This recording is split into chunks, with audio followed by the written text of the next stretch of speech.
name's Natalie Rodriguez for 11A, and I'm just going to answer some questions about the book. I'm reading the book. So the first question is, the Montes stole the entire temporarily available exhibition surface from the website how.com and republished it on 01.org. What do you think they're saying about copyright and ownership as it relates to art and the internet by this action? What I got from the book was that they're saying that anything on the internet isn't really owned by anybody because there's no roots to it as there is in real life, where you can easily find out who the original owner is. The internet, everything on the internet is so reproduced and mass-produced as well, so you can never really know who the original owner is. It's much harder to find out who is the original owner of the work of art or anything on the internet. And so I think that's what they were trying to say about copyright and ownership, is they're not really stealing anything, seeing as how who knows who the actual owners of that art is in the first place. And the second question is, what are the differences between hacktivism and their death at hell.com? And what they say hacktivism is, it's a political idea. Political meaning is anti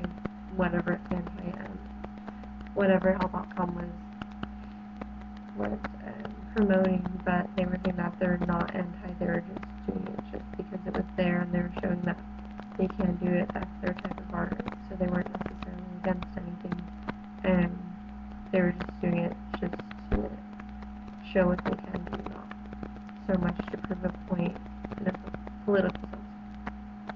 And number 3, what are your thoughts on Ava Franco's erection of a huge Yankee swoosh in Vienna? Was it any less offensive?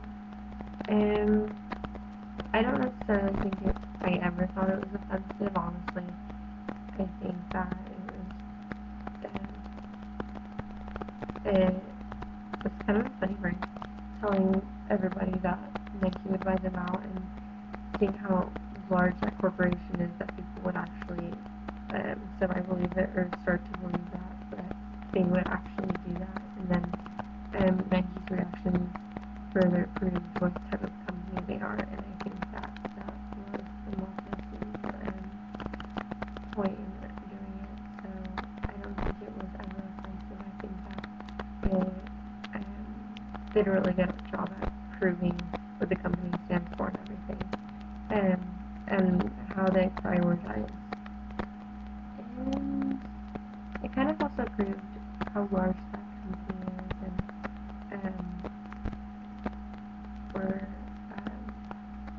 where their priorities are, and how they aren't necessarily in people's best interest. And I think that's all that they were trying to prove with that. The next one, number 4, is, how is the second avatar like a portrait? How is it different? In the book, they were saying that the portrait of the avatar is very complex and very interesting, and the portraits of the people, and saying there's so much to it, there's so much put into it, and that's how it's a real life portrait. How is it different though, is that it's telling the person everything that is inside of that portrait, everything that avatar stands for and is about, is completely made up, and so in a way it contradicts itself. The avatar wants you to believe that it's so intense and made so complex that it is a real person, but then you have to step back and realize that it's completely made up and false according to what the person believes they are and how they portray themselves. So that's number 4. Number 5, what types of concerns are the artists raising in synthetic performances? And they were raising topics concerning plagiarism, originality, producibility, and authenticity. And I feel that those are actually all kind of intertwined, and they actually connect with most of the morals that the Montes that put in all of their works of art. Which actually brings us to number 7, skipping number 6, but going to number 7 right now. What is the Montes' art about?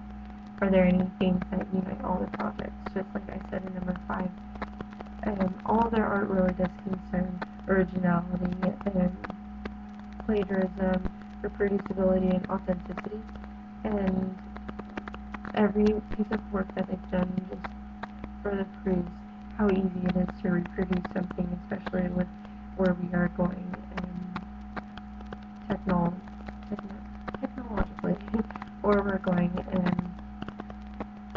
and it just proves that like how easy it is to reproduce something and completely get away with it because you don't know who the original owner is, and it's really hard to ever know who it is. And also, if you really think about it, think about the virtual world and everything, you might think that something's original artwork, and then you look more into it, you look deeper into it, and there's another form of it, and there's more forms of it, and different types of it, and you start to realize that, where the hell is this going? Like, what was the beginning of this? Is there even a beginning?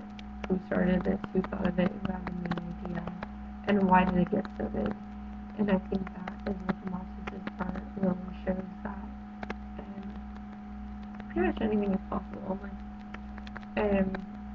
And is it really art?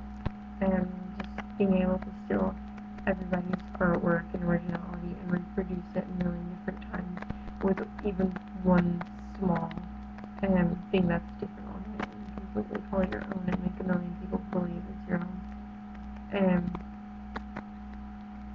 I think that is a treasure. So going back to number 6, though, it's about the synthetic performances.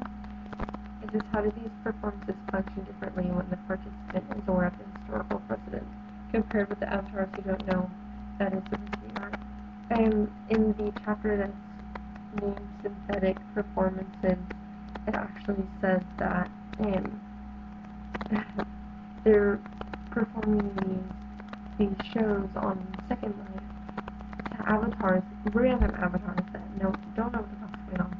So all they see is a guy shooting himself, or some lady completely exposing herself and letting random people touch her, and people are completely taken aback, not knowing the context of which this is happening, or the historical meaning behind any of this. So it's kind of funny in a way, the way they tell us everything that happened.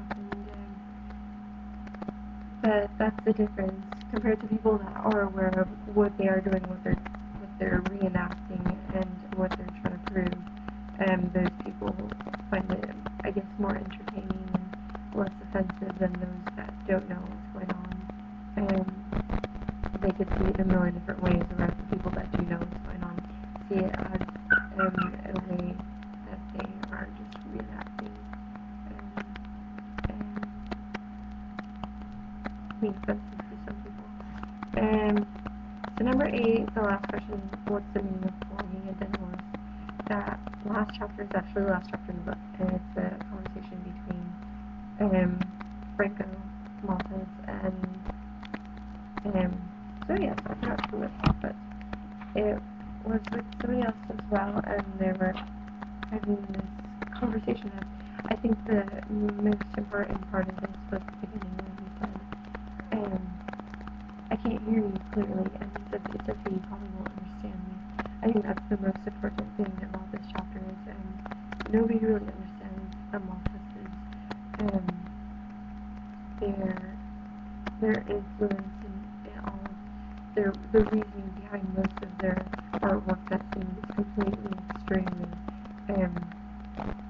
it's really misunderstood by a lot of people, so I thought that was just a funny thing that he kind of threw out there in a very cynical way, a very facetious way to say it, and that nobody really understands them. But it does go on further to talk about their works of art and their reasoning behind their works of art, and it's kind of confusing in a way. The conversation that's going on is kind of confusing in a way, and I feel that it's supposed to be confusing. I I feel that Franco doesn't want to be very direct. He wants to kind of be mysterious and he wants to kind of not be as clear with the person that's asking the questions, just because that's what they are. The Malteses are very mysterious, and sometimes I'm starting to believe that sometimes they don't even know what they're doing. They just go with it. They just go with what they think, what their first instinct. They just go with it, and they see where it leads them. And I think that's the biggest thing in this, is that you never know what's going to come out of it.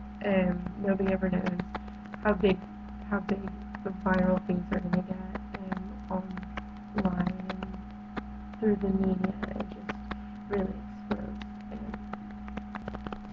So yeah, that's what I thought. As I continue to read this book, I really am interested in everything that's going on with it. I feel that they're always portraying like a really cool message of like, you don't ever know what's gonna happen. Like, anything's pretty much possible online. Yeah. Sorry for all the little puppy noises in the background.